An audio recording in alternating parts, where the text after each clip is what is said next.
Dear students, this video is about the sympathomimetic drugs. So sympathomimetic drugs, I'll be doing two videos about their therapeutic uses, adverse effects and contraindications. So this video is about mainly about the cardiac stimulants. Okay, so what are sympathomimetics? These are the drugs which mimic the action of the catecholamines. So what are the advantages of catecholamines? So they have a better bioavailability, longer duration of action, it can penetrate the blood-brain barrier and their receptor-specific action on the adrenergic receptors. It can be alpha receptors and beta receptors. And regarding the receptors and pharmacological actions, I know you have gone through the previous video which deals with the different types of the adrenergic receptors and the pharmacological actions which are mediated through these receptors. So, how do you classify these sympathomimetics? Sympathomimetics are classified based on the chemical structure. Okay, they can be classified based on the chemical structure, or it can be based on the mode of action. Okay, how it acts, or it can be the therapeutic classification. So here I am classifying based on the chemical structure. So based on the chemical structure, they can be classified into catecholamines. That means it has got a catechol ring, and non-catecholamines. It doesn't have a catechol ring. So catecholamines which are endogenous, which are produced in our body, are adrenaline, noradrenaline, dopamine. And synthetic ones are isoprenaline, dipivefrin and dobutamine. Dipivefrin is a prodrug of adrenaline. Okay, so these are the catecholamines. We have non-catecholamines like phenylephrine, methoxamine, nafazolin, amphetamine. So this is how it has been classified based on the chemical action. Next, based on the mode of action. So it can be directly acting, it can be indirectly acting, or it can be having mixed acting. So what are directly acting sympathomimetics? Directly acting sympathomimetics, they act directly through the receptors. They will be acting either through alpha receptors or through the beta receptors, directly stimulating these receptors. So they are adrenaline, noradrenaline, isoprenaline, phenylephrine, salbutamol, okay, and many on. They are directly acting. Next is indirectly acting. So what are indirectly acting, or how they act? So indirectly what they do, increases the noradrenaline release from the neurons. Okay, so by increasing the noradrenaline release, these noradrenaline then act on the receptor. So it's an indirect action, that is tyramine and amphetamine. These are indirectly acting ones.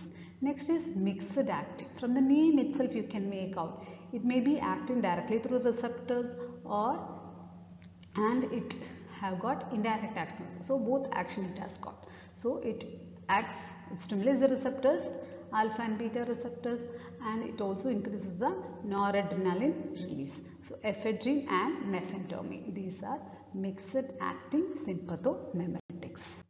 Next is the therapeutic classification. So I told three ways you can classify. Okay, one is based upon the chemical structure. Next is based on the mode of action, and third is the therapeutic classification, that is based upon the therapeutic uses. So we have pressure agents, that is noradrenaline, ephedrine, dopamine, phenylephrine. So these are all the pressure agents. Next we have the cardiac stimulants, that is adrenaline, dobutamine, isoprenaline. And we have bronchodilators, that is salbutamol, terbutaline, pyribetrol. These are short acting beta 2 agonists, which is otherwise we call it as SABA. Next we have a LABA, that is long acting beta 2 agonist, that is salmeterol, formoterol, bambitrol. These are the long acting beta 2 agonist. Next we have nasal decongestants, that is phenylephrine, xylometazoline, oxymetazoline, nafazolin, pseudoephedrine. They all are nasal decongestants. Then CNS stimulants, that is amphetamine, methamphetamine, dextroamphetamine. Anoretics, that is fenfluramine, sibutramine, dexfenfluramine. we have uterine relaxants, that is ritodrine, isosuprine, salbutamol, dobutamine. So this is the therapeutic classification of sympathomimetics. Next is about this you have already know this, that is about the adrenergic receptors. You know about it. They are membrane bound G protein coupled receptors, and they will be acting through either these drugs, sympathomimetics. They have either selective alpha action, or they may be having selective beta receptor action, or they may have both the actions. They may be acting through alpha and beta receptors also. So adrenaline, it acts through both alpha and beta. So it acts through alpha 1, alpha 2, beta 1, beta 2, but it has got a weak beta 3 action. Whereas noradrenaline, it has got action through alpha 1, alpha 2, beta 1 and beta 3, but it has got very minimal or no beta 2 action at all. Next is about the isoprenaline, which has got beta 1, beta 2 and beta 3 actions, but no alpha, doesn't act through the alpha adrenergic receptors. So about the adrenaline. Adrenaline acts through alpha 1, alpha 2, beta 1 and beta 2 receptors.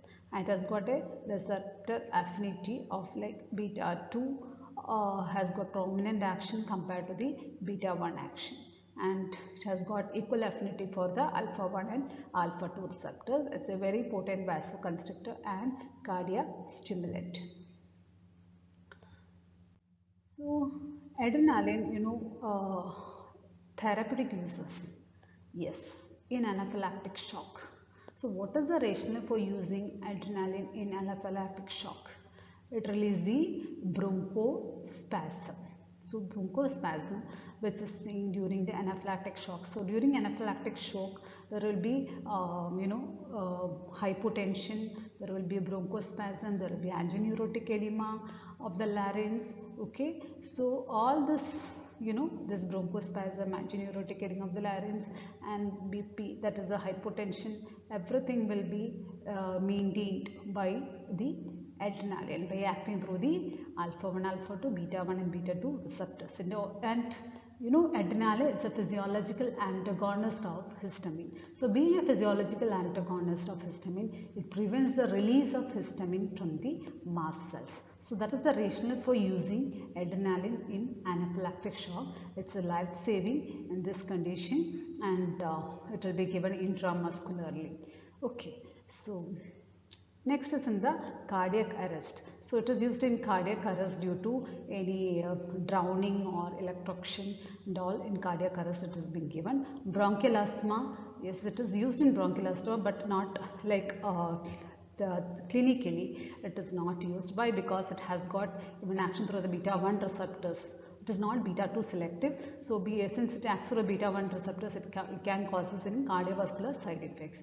Then as a local hemostatic to control the epistaxis, local bleeding. Okay, so for that also it is used, and to prolong the duration of local anesthetic action. So in that case it is used along with the local anesthetic. Lidocaine adrenaline combinations are being given. Why? What is the advantage of giving such combination? It can prolong the duration of action of local anesthesia, that is one, and second is it can decreases the systemic toxicity of lidocaine. The third advantage is regarding it provides a bloodless field for the surgery, decreases the bleeding that has been caused by this so the bleeding will be less during the surgery, since the adrenaline is a vasopressor agent. Next is about the noradrenaline. It doesn't have any beta 2 action, no action on the beta 2 receptors. It rises systolic and diastolic BP and causes reflex bradycardia, increases the coronary blood flow. It is used in cardiogenic shock, but the extravasation of this noradrenaline, it can cause necrosis. Next is about the dopamine, which acts on the D1, D2, alpha and beta 1 receptors, but predominant action on the D1 and D2, that is dopaminergic receptors in the mesenteric and renal blood vessels. So it has got a dose dependent action. So therapeutic dose, that is 2 to 5 microgram per kg per minute, it acts on the D1 receptors, which can cause dilatation of the renal vessels, and which increases the glomerular filtration rate and renal blood flow, and it has also got an natriuretic effect at this dose. And at a moderate dose, that is 5 to 10 microgram per kg per minute, has got a positive inotropic effect. It increases the cardiac output. That is because of the action of the beta 1 receptors, but no change in the BP. Okay, and it has got a effect on the renal through the D1 receptors. It causes renal and splenic vasodilatation. At a higher dose, that is more than 10 microgram per kg per minute, it causes vasoconstriction. Why? Because of the action on the alpha 1 receptors, and the nullifies the beneficial effect of low dose dopamine. So these are the effects of dopamine, dose dependent effect of dopamine.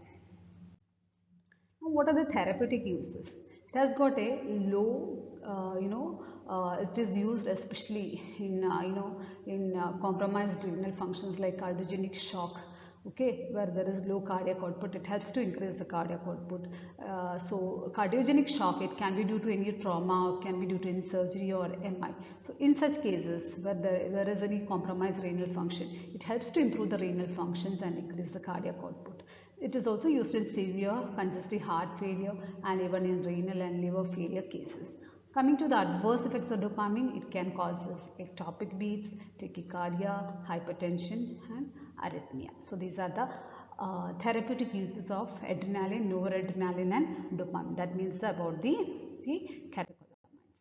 So these are the references for your further reading. Okay. Thank you. Have a wonderful learning.